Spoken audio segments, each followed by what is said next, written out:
بلا وجہ تاخیر کیے بنا سیدھا مدے پر آتے ہیں۔ آج ہم مڈل ایسٹ کے اس سنگین اور پیچیدہ ٹکراؤ کی گہرائی میں جائیں گے جس میں امریکہ، اسرائیل اور ایران شامل ہیں۔ دیکھا جائے تو یہ صرف کوئی عام جنگی حالات نہیں ہیں، دراصل یہ سفارتکاری، عالمی پابندیوں اور خفیہ جنگوں کا ایک ایسا جال ہے جو باہر سے آسانی سے نظر نہیں آتا۔ رپورٹس بتا رہے ہیں کہ ایک طرف تو فوجی تیاریاں زوروں پر ہیں، لیکن پردے کے پیچھے بہت کچھ ایسا پک رہا ہے جو اس پورے خطے کا آنے والا کل طے کرے گا۔ آج کی اس گفتگو کا مقصد انہی رپورٹس اور ذرائع کو سامنے رکھ کر اس الجھی ہوئی دور کو تھوڑا سلجھانا ہے تاکہ اس پوری گیم کو صحیح معنوں میں سمجھا جا سکے۔ آج ہماری گفتگو ان 4 اہم پہلوؤں کے گرد گھومے گی۔ پہلا، ایران کی امن تجویز۔ دوسرا، عالمی اتحاد اور تیل پر لگنے والی پابندیوں کی زمینی حقیقت۔ تیسرا، امریکہ اور اسرائیل کے اندر چلنے والے سیاسی بحران۔ اور آخر میں، انٹیلیجنس ایجنسیز کے بڑے دعوے بنام زمینی حقائق۔ تو شروعات کرتے ہیں اپنے پہلے حصے سے، یعنی ایران کی امن تجویز اور سفارتکاری کے راستے۔ عام طور پر خبروں میں صرف دھمکیاں اور جنگی بیانات ہی سنائی دیتے ہیں، ہے نا؟ لیکن وال سٹریٹ جرنل کی ایک رپورٹ کے مطابق پردے کے پیچھے سفارتکاری یا ڈپلومیسی کے راستے ابھی بھی کھلے ہیں۔ دراصل ایران نے خفیہ طور پر امن کے 3 مخصوص مراحل پیش کیے ہیں۔ پہلا قدم یہ ہے کہ جنگ کے مکمل خاتمے کی گارنٹی دی جائے تاکہ مزید حملے نہ ہوں۔ دوسرا، ایران چاہتا ہے کہ ابنائے ہارمز یعنی اسٹریٹ آف ہارمز کا کنٹرول اور وہاں سے گزرنے والے جہازوں سے ٹول وصول کرنے کا اختیار اس کے پاس ہو۔ اور تیسرا مرحلہ یہ ہے کہ ایران امریکہ کے ساتھ نیوکلیئر ڈیل پر دوبارہ بات چیت کے لیے تیار ہے، جس کے نتیجے میں پراکسی وار کی حمایت ختم کی جا سکتی ہے۔ یہ ایک انتہائی ویل کیلکولیٹڈ اور شرائط پر مبنی تجویز ہے۔ لیکن سوال یہ پیدا ہوتا ہے کہ کیا یہ تجویز آسانی سے مان لی گئی؟ بالکل نہیں۔ ایک طرف ایران کا یہ 3 حصوں پر مبنی منصوبہ ہے اور دوسری طرف امریکہ کا صاف انکار۔ رپورٹس بتاتی ہیں کہ ڈونلڈ ٹرمپ اور مارکو روبیو جیسے اہم لوگوں نے اس تجویز کو پوری طرح مسترد کر دیا ہے۔ ان کا پوائنٹ یہ ہے کہ اگر اسٹریٹ آف ہارموز کا کنٹرول ایران کو دے دیا گیا تو امریکہ کا سب سے بڑا پریشر پوائنٹ ختم ہو جائے گا۔ سادہ الفاظ میں کہیں تو داخلی رپورٹس کا اشارہ یہی ہے کہ امریکہ کسی ڈیل کے بجائے مکمل سرنڈر چاہتا ہے، اور یہی ضد اس مسئلے کو مزید الجھا رہی ہے۔ اسی حوالے سے ایک داخلی اسرائیلی تجزیہ کار کا بیان بہت توجہ کا مرکز بنا ہے۔ ان کا ماننا ہے کہ امریکہ کا پرانی نیوکلیئر ڈیل سے نکلنا ہی اس موجودہ بحران کی اصل وجہ تھی۔ انہوں نے بڑا صاف لفظوں میں واضح کیا ہے کہ ڈپلومیسی ہی واحد اور بہتر راستہ ہے، کیونکہ ان کے مطابق ایران کو صرف فوجی طاقت کے ذریعے پریکٹیکلی ہرانا ممکن ہی نہیں۔ یہ ایک ایسا داخلی اسرائیلی نقطہ نظر ہے جو وہاں کے عام سیاسی بیانیے سے بالکل ہٹ کر ہے۔ اب آتے ہیں اپنے دوسرے حصے پر، اتحاد اور پابندیاں، یعنی اس وقت کے معاشی اور فوجی حقائق۔ اس پوری جیو اسٹریٹجک گیم میں چین اور روس کی حمایت ایران کے لیے کسی مضبوط چٹان سے کم نہیں ہے، اور یہ سپورٹ صرف زبانی حد تک محدود نہیں ہے بلکہ انتہائی پریکٹیکل ہے۔ رپورٹس بتاتی ہیں کہ اس میں ریئل ٹائم سیٹلائٹ امیجری، ٹھیک نشانہ لگانے کا ڈیٹا اور ایڈوانس میسائل ٹیکنالوجی شامل ہے۔ سوچئے، یہی وجہ ہے کہ ان تمام عالمی پابندیوں کے باوجود ایران کی خفیہ اور دفاعی صلاحیتوں میں اضافہ ہو رہا ہے، اور ان کے میسائلز بالکل ٹھیک نشانے پر لگ رہے ہیں جنہیں ہوا میں روکنا تقریباً ناممکن ہو جاتا ہے۔ 22 یعنی 22 یہ کوئی معمولی عدد نہیں ہے۔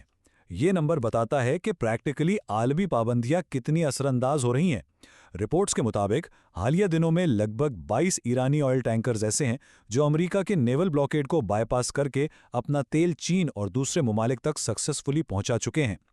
ایک طرف شدید پابندیاں ہیں، لیکن زمینی حقیقت یہ ہے کہ سمندری محاصرہ متوقع نتائج نہیں دے پا رہا اور تیل کی فراہمی پردے کے پیچھے اب بھی جاری ہے۔ اسی پس منظر میں پروفیسر موراندی کا بیان صورتحال کی مزید تصویر کشی کرتا ہے۔ ان کا کہنا ہے کہ ایران ایک لمبی لڑائی کے لیے پوری طرح تیار ہے، اور انہوں نے واضح کیا ہے کہ اگر ان کی مزید اہم شخصیات کا نقصان بھی ہو جائے تب بھی سرنڈر نہیں ہوگا۔ یہ اس بات کا اشارہ ہے کہ جب تک دونوں فریقین کے درمیان کسی برابری کی ڈیل پر اتفاق نہیں ہوتا، محض دباؤ میں آ کر کوئی سمجھوتا نہیں کیا جائے گا۔ خیر، اب رخ کرتے ہیں تیسرے حصے کا، امریکہ اور اسرائیل کے سیاسی اور داخلی بحران۔ جنگ اور سفارتکاری کے شور میں ایک اور چیز بہت اہم ہے، اور وہ ہے ڈونلڈ ٹرمپ اور بنجامن نتانیاہو دونوں کے سنگین داخلی مسائل۔ ایک طرف ڈونلڈ ٹرمپ ہے جن کی ریٹنگز اقتصادی مسائل اور تیل کی بڑھتی قیمتوں کی وجہ سے گر رہی ہیں۔ یہ سب آنے والے نومبر کے الیکشنز کو ان کے لیے انتہائی مشکل بنا رہا ہے، اور ذرائع یہاں تک اشارہ کرتے ہیں کہ انہیں ان الیکشنز میں شدید نقصان اٹھانا پڑ سکتا ہے۔ دوسری طرف بنجامن نتانیاہو کی حالت بھی کچھ ایسی ہی ہے۔ انہیں نہ صرف لیپڈ اور بینٹ کی متحدہ اپوزیشن کا سامنا ہے، بلکہ اقتدار سے ہٹنے کی صورت میں ان پر سنگین عدالتی مقدمات کا خطرہ بھی منڈلا رہا ہے۔ اور اسرائیل میں اس سیاسی زوال کی ایک بڑی وجہ یہ 5 محاذ ہیں۔ رپورٹس تصدیق کرتی ہیں کہ اسرائیل اس وقت غازہ، لیبنان، سیریا، یمن اور ایران ان 5 مختلف فرنٹس پر الجھا ہوا ہے۔ یہ لگاتار کشمکش اسرائیل کے اندر انتہائی شدید معاشی مشکلات، مہنگائی اور عوامی بے چینی پیدا کر رہی ہے۔ یہی وجوہات ہیں جن کی بنا پر نتنیاہو کی مقبولیت اور ان کا سیاسی مستقبل دونوں داؤ پر لگے ہوئے ہیں۔ یہاں ایک اہم لفظ پر غور کرنا بہت ضروری ہے، جوڈیا اینڈ سمیریا۔ یہ اصطلاح اسرائیلی وزیر خزانہ سموٹرچ نے استعمال کی ہے۔ ذرائع کہتے ہیں کہ یہ قدم فلسطین کا نام مٹا کر وہاں یہودی آبادی کاری کو تیزی سے پھیلانے کا منصوبے کا حصہ ہے۔ یہ انتہائی سخت پالیسی نہ صرف عالمی سطح پر ہنگامہ کھڑا کر رہی ہیں، بلکہ داخلی سرویز بتاتے ہیں کہ خود سموٹرچ کی پارٹی عوام میں مقبولیت کھو رہی ہے اور اس بات کے امکانات ہیں کہ آنے والے وقت میں وہ اقتدار سے محروم ہو جائیں۔ اب چلتے ہیں اپنے چوتھے اور آخری حصے کی طرف، انٹیلیجنس کے دعوے بنام زمینی حقیقت۔ موساد کے چیف ڈیوڈ بارنیا نے حالیہ دنوں میں ایک بہت بڑا دعویٰ کیا ہے۔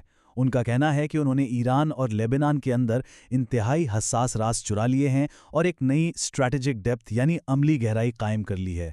ان کے مطابق ان کی ایجنسی اسرائیل کی بالادستی قائم رکھنے کے لیے نئے اور وسیع آپریشنز چلا رہی ہے۔ یہ واقعی ایک انتہائی بولڈ دعویٰ ہے جو ان کی خفیہ ایجنسی کی طاقت دکھانے کے لیے سامنے لایا گیا۔ لیکن سوچئے ذرا، کیا حقیقت وہی ہے جو دعویٰ کیا جائے؟ موساد نے پیشنگوئی کی تھی کہ ایران کے پاس میزائلز کا ذخیرہ ختم ہو رہا ہے اور وہاں کی حکومت بس گرنے والی ہے، لیکن ذرائع کچھ اور ہی زمینی حقائق دکھاتے ہیں۔ ایران نے لگاتار 9 ہفتے تک لڑائی جاری رکھی، وہاں کی حکومت قائم رہی، اور سب سے بڑھ کر 7 اکتوبر کا حملہ جس میں انٹیلیجنس کی اتنی بڑی ناکامی سامنے آئی جسے ایک بہت بڑا بلائنڈ سپاٹ تصور کیا جاتا ہے، یہ چیزیں مل کر ان بڑے دعووں پر بہت بڑے سوالیہ نشان لگاتی ہیں۔ تو ان سب باتوں پر غور کرنے کے بعد ایک آخری اور سب سے اہم سوال جنم لیتا ہے۔ جب سفارتکاری آگے نہیں بڑھ رہی، دونوں طرف کے رہنماؤں کے سیاسی مستقبل خطرے میں ہیں اور حقائق ایک وسیع تباہی کا اشارہ کر رہے ہیں، تو کیا یہ پورا خطہ کسی قسم کے حامی سمجھوتے کی طرف بڑھے گا یا پھر کسی ایسی وسیع جنگ کی طرف جس کا انجام کوئی نہیں جانتا؟ یہ چاروں جیو پولیٹیکل پہلو آپس میں کیسے ٹکرائیں گے، یہ تو آنے والا وقت ہی بتائے گا۔ ان تمام حقائق پر گہری نظر رکھنا انتہائی ضروری ہے۔ اس تفصیلی جائزے میں آخر تک ساتھ رہنے کا بہت شکریہ۔